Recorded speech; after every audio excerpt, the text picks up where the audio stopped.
बिल्कुल, यह रही 1 मिनट की मजेदार बिल्ली और चूहे की स्टोरी। बिल्ली और चूहे की दौड़।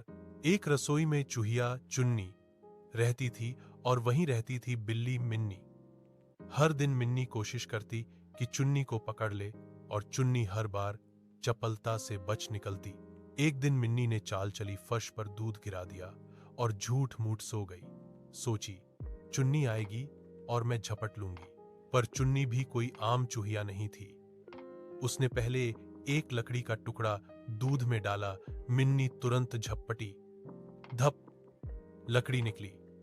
चुन्नी हौस पड़ी। वो बोली, मिन्नी दीदी, दूध से ज्यादा मजा आपकी बेवकूफी में है, और फटाफट अपने बिल में भाग गई। मिन्नी बस दांत पीसती रह गई और चुन्नी ने उस रात जीत का जश्न मनाया, एक टुकड़ा पनीर खाकर। क्या अगली स्टोरी दोस्ती वाली बिल्ली चूहा कहानी बनाऊं या फिर मजेदार शरारत वाली?